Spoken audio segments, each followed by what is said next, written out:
않다는 말인데요.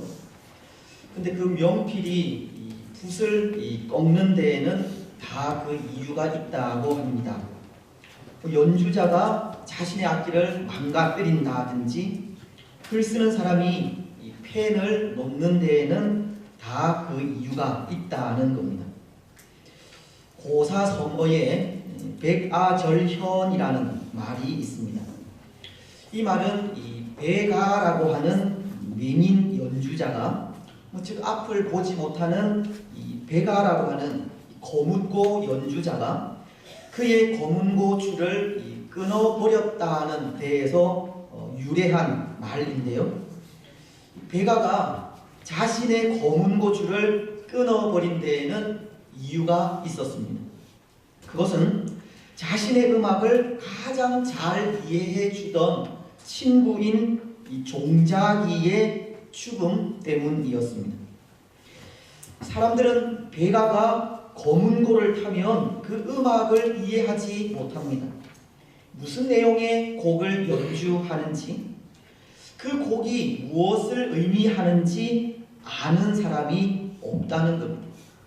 그러면 옆에서 이 백아의 음악을 듣고 있던 종자기가 그 음악에 대해 설명을 해 주는 겁니다. 그러고 나면 사람들은 그제서야 이 백아의 음악을 이해하고 감동을 받습니다. 그런데 그렇게 유일하게 자신의 음악을 이해해 주던 종자기가 죽고 말았습니다. 백아에게는 이제 더 이상 자신의 음악을 이해해주고 알아주는 사람이 없게 된 것입니다. 그래서 그는 자신의 거문고 줄을 끊어버렸고, 그때 나온 고사성어가 백아절현이라는 말입니다.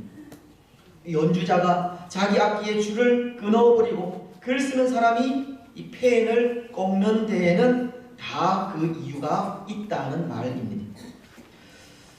여러분, 그렇다면 오늘 선지자인 예레미야를 생각하면서 혹 예레미야와도 같이 하나님의 말씀을 선포하는 자들이 그들에게 주어진 사명을 포기하게 된다면 거기에도 이유가 있겠습니까? 말씀을 선포해야 할 선지자들이 그 일을 중단하게 된다면 그 이유도 있겠느냐는 겁니다. 예레미야서를 보면 20장 9절에 이렇게 고백하는 예레미야의 고백을 듣게 되는데요. 우리 이 말씀을 한번 찾아서 함께 읽었으면 좋겠습니다. 예레미야서 20장 9절입니다. 우리 같이 읽겠습니다. 내가 다시는 여호와를 선포하지 아니하며 그의 이름으로 말하지 아니하리라 하면 나의 마음이 불붙는 것 같아서 골수에 사무치니 답답하여 견딜 수 없나이다. 예레미야에게는 그런 마음이 있었습니다. 다시는 여호와를 선포하지 않겠다는 마음입니다. 이제 더 이상 여호와의 이름으로 아무 말도 하지 않겠다는 마음입니다. 마치 명필이 이 붓을 꺾듯이, 연주자가 자기 악기의 줄을 끊어버리듯이 예레미야도 자기에게 주어진 사명을 포기하고 싶은 마음을 가졌던 겁니다. 그래도 한편으로 그 사명이 하나님께서 주신 것이기에 포기하려고 하는 그 마음에 불이 붙는 것 같다는 말로 표현하고는 있지만, 예레미야는 그에게 주어진 사명을 그만두고 싶다는 생각을 한 것이 한두 번이 아니었던 겁니다. 여러분, 무엇 때문이겠습니까? 오늘 예레미야가 다시는 여호와를 선포하지 않겠다고 한 이유, 때로 말씀을 선포하는 선지자들이 여호와의 이름을 선포하지 않겠다고 하는 이유가 있다면 무엇 때문이겠습니까? 어떨 땐 저도 그런 생각을 할 때가 있는데요. 때로 우리는 이 말씀을 전하는 분들이 말씀 전하는 사명을 포기하겠다는 것이 혹 말씀을 준비하고 증거하는 일이 힘들고 어려워서가 아닐까 생각을 하기도 하지만 그것 때문만은 아닙니다. 하나님의 일은 하나님께서 하시기에 이 사람이 게을러지지만 않는다면 하나님을 의지하면서 얼마든지 감당할 수 있습니다. 그런데 정말 말씀 전하는 일을 포기하고 싶은 때가 있다는 겁니다. 저는 그것이 두 가지 이유 때문이 아닐까 생각을 하는데요. 먼저 그 하나는 말씀 전하는 자가 전하는 말씀 그대로 살지 못하는 부끄러움에 사명을 포기하고 싶은 마음을 가지기도 하는 겁니다. 말씀을 전하면서 전하는 만큼 살지 못할 때 그 부끄러움에 말씀 전하는 일을 포기하고 싶은 마음이 생긴다는 겁니다. 사실 설교자들이 이 말씀을 잘 준비하여 진실하게 전해야 하지만 말씀만 잘 전하는 경우도 많지 않습니까? 말씀을 전하는 만큼 그 삶도 투명해야 하고 순결해야 하는데 그렇지 못한 경우가 많다는 겁니다. 그래서 말씀에 따르는 삶을 살지 못하고 전하는 만큼의 삶이 나타나지 않을 때 사명을 포기하고 싶은 마음을 가지게 되는 겁니다. 사도 바울과도 같은 경우는 데살로니가 전서를 통해 말씀하시기를 말씀에 따르는 자신의 삶을 하나님이 증인이 되신다라고 할 만큼 이 투명하고 순결한 삶을 살았는데요. 데살로니가 전서 2장 10절은 이렇게 말씀을 하고 있기 때문입니다. 우리가 너희 믿는 자들을 향하여 어떻게 거룩하고 옳고 흠 없이 행하였는지에 대하여 너희가 증인이요 하나님도 그러하시도다. 사도 바울은 하나님을 자신의 증인으로 삼기까지 전도자로서 순결하고 옳고 흠 없는 삶을 살았다고 고백하고 있는 겁니다.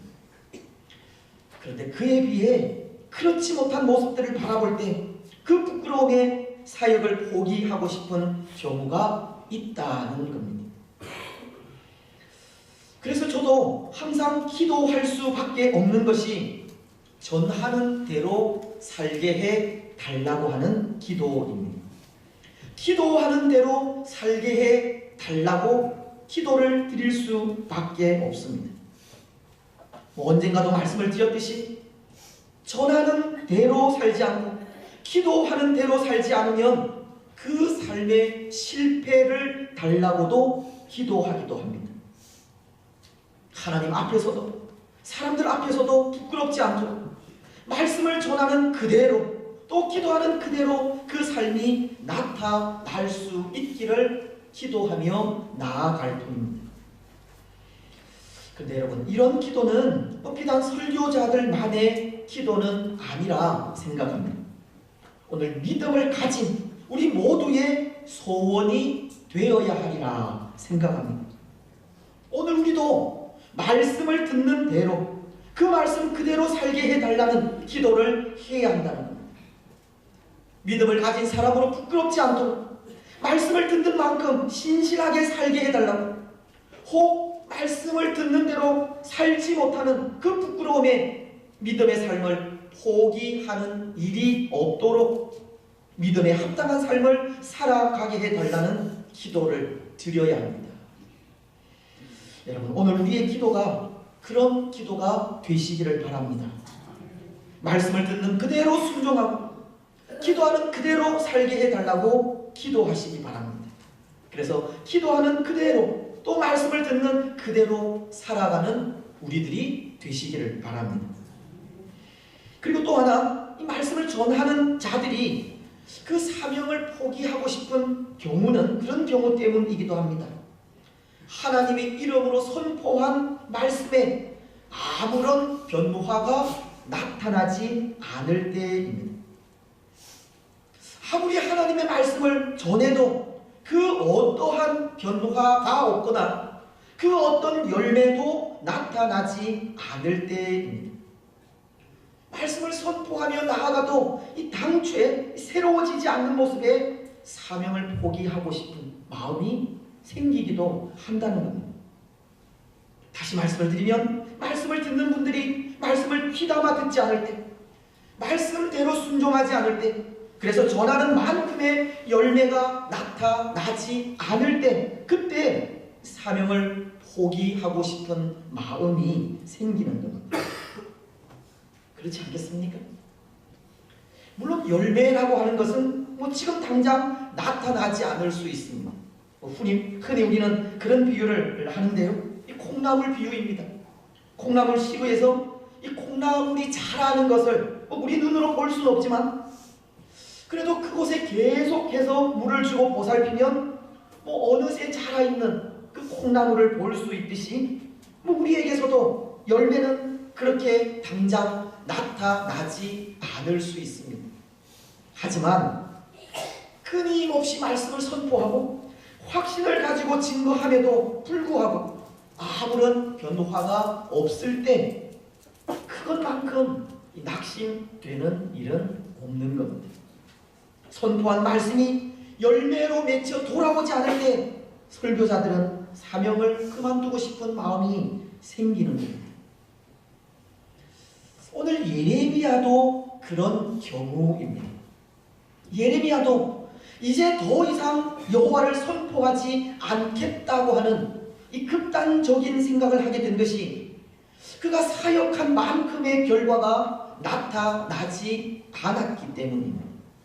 그가 기도한 만큼의 열매가 보이지 않았기 때문입니다.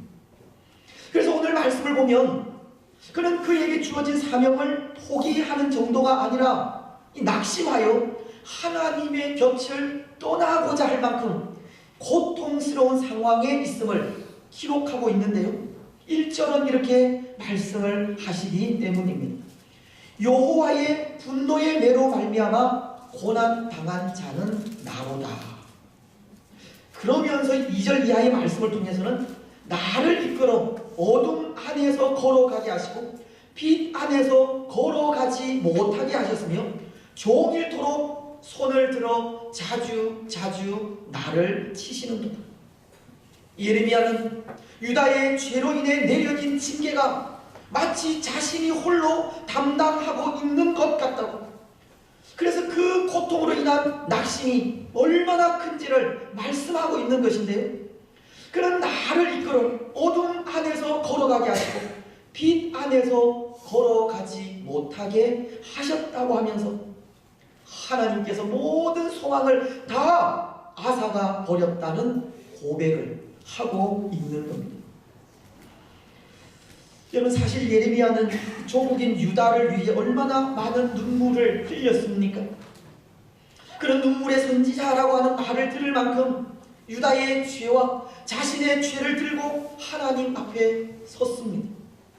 하나님께 회개하며서는 거기에 소망이 있음을 알고 끊임없이 눈물로 호소하고 있었습니다. 그런데 나타난 결과는 보십시오. 하나님의 징계는 계속되고 백성들은 하나님의 이름으로 선포한 말씀에 아무런 관심을 보이지 않고 있습니다. 그들은 자신들이 당하는 고통 속에 어디로 가면 이 고통에서 벗어날 수 있을까? 어떻게 하면 살 수 있을까? 그 궁리만 하고 있습니다. 힘들고 어렵더라도 하나님께 나아가는 그 길이 살 길인데, 백성들은 하나님께 나아가는 일을 싫어하고 하나님이 아니라 세상의 힘을 쫓아 살아가고 있습니다. 예레미야가 선포한 말씀은 아무런 소용이 없고 하나님께로 돌아오라는 외침은 허공만을 때릴 뿐이었다는 겁니다. 더군다나 계속되는 말씀을 통해 유다에게 찾아온 그 고난의 모습을 보십시오. 예루살렘 성이 멸망한 그 참상을 보면서 예레미야가 느낀 그 감정을 구구절절 슬픔과 탄식으로 전하고 있듯이, 정말 이 모습만으로도 충분히 하나님의 곁을 떠날 수 있는 상황이다 생각이 됩니다. 6절을 보시면 이렇게 말씀을 하십니다. 나를 어둠 속에서 살게 하시기를 죽은 지 오랜 자 같게 하셨도다. 또 8절과 9절은 내가 부르짖어 도움을 구하나 내 기도를 물리치시며 다듬은 돌을 쌓아 내 길을 막으사 내 길들을 굳게 하셨도다. 그리고 17절과 18절은 이렇게 말씀을 하시는데요. 주께서 내 심령이 평강에서 멀리 떠나게 하시니 내가 복을 내어 버렸으니 스스로 이르기를 나의 힘과 여호와께 대한 내 소망이 끊어졌다 하였도다. 하나님은 모든 기도의 소원을 막으시고 보이는 길조차 다 막으셨습니다. 또 어둠 속에서 아무런 희망을 가지지 못하게 하셨을 뿐만이 아니라 여호와 하나님에 대한 소망을 스스로 끊어버리기까지 모든 소망도 끊어버리시는. 여러분, 지금 이 상황이 예레미야가 당한 상황입니다. 이런 상황 속에 무슨 힘으로 사역을 할 수 있겠습니까? 이 깊은 절망 속에 무슨 힘으로 하나님의 말씀을 선포할 수 있겠습니까? 내가 다시는 여호와를 선포하지 아니하며 그의 이름으로 말하지 아니하리라. 이럴 수밖에 없었습니다.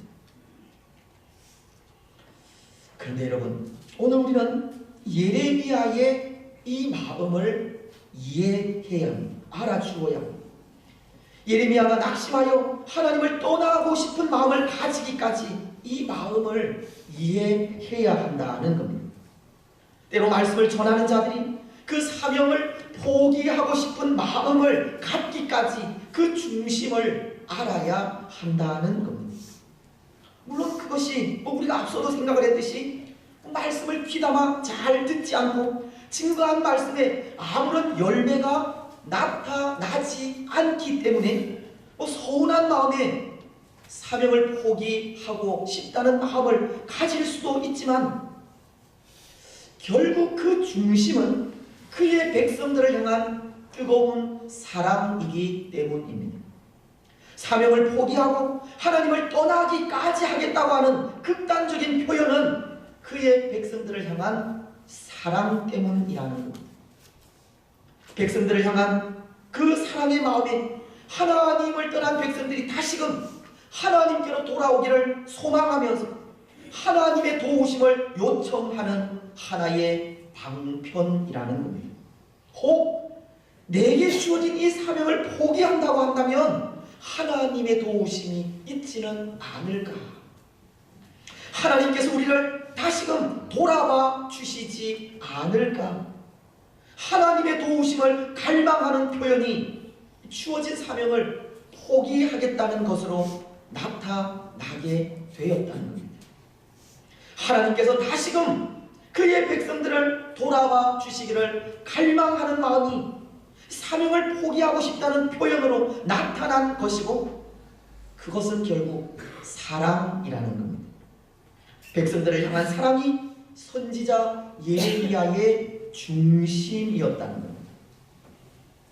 그는 마치 이 모세와도 같은 마음을 가진 겁니다.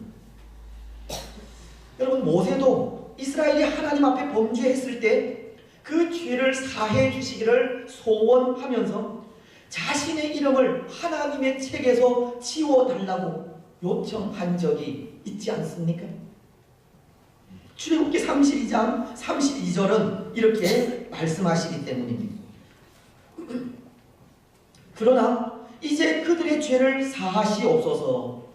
그렇지 아니하오면 원하건대 주께서 기록하신 책에서 내 이름을 지워버려 주옵소서. 모세는 백성들의 죄를 사해 주시기를 간구하면서 그렇게 하지 않으면 하나님의 책에서 자신의 이름을 지워달라고 하기까지 백성들을 향한 사랑을 나타낸 겁니다. 자신의 희생을 통해서라도 하나님의 마음을 돌이킬 수 있다면 그렇게 하겠다는 것이 선지자의 마음이라는 겁니다. 여러분, 선지자의 마음은 이런 마음입니다. 자신의 희생도 기꺼이 감수하는 마음이 선지자의 마음입니다. 오늘 우리는 이 마음을 알아야 합니다. 그 중심을 알아야 합니다. 그리고 오늘 우리 역시도 이런 마음을 가져야 합니다. 선지자의 심정을 가져야 합니다. 그래서 선지자의 마음으로 오늘 이 땅 위에 하나님을 알지 못하는 사람들을 바라보고 이 구원의 열정을 가져야 합니다. 하나님을 떠나 자기 생각에 옳은 대로 행하는 사람들을 바라보고 이 불쌍히 여기는 마음을 가져야 합니다. 이 땅 위에 하나님의 말씀을 듣지 못해 죽어가는 자들을 바라보면서 긍휼히 여기는 마음을 가져야 합니다. 믿지 않는 우리의 가족들, 친척들을 바라보고 하루속히 주께로 돌아오기를 간절히 소망하며 주의 말씀을 선포하기도 해야 합니다. 오늘 이 땅의 교회들이 교회로서의 사명을 잘 감당하기를 기도해야 합니다.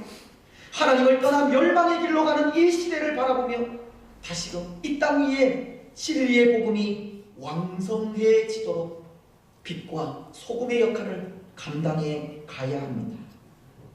패역한 이 시대가 다시금 하나님께로 돌아올 수 있다면 우리가 가진 자존심도 내려놓고 헌신하는 희생도 감수해야 합니다. 사랑하는 여러분, 오늘 우리의 마음이 선지자의 마음이 되기를 바랍니다. 예레미야의 마음과 같아지기를 바랍니다.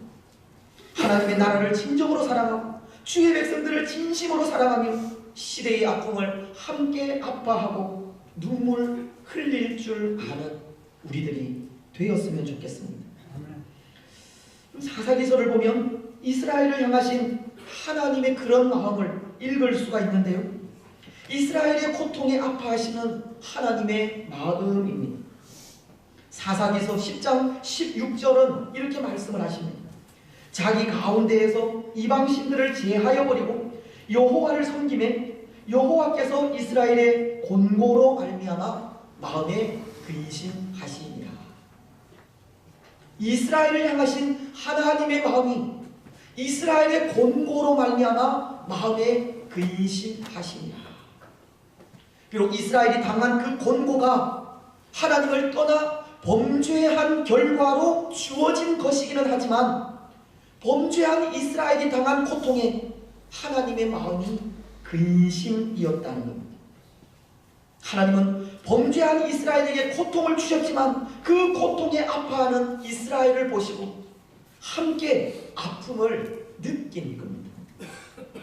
이것은 하나님께서 그의 백성들을 얼마나 사랑하시는지를 보여주는 것이고, 비록 그의 백성들이 죄를 범해도 여전히 내 백성이라는 사실을 가르쳐 주는 겁니다.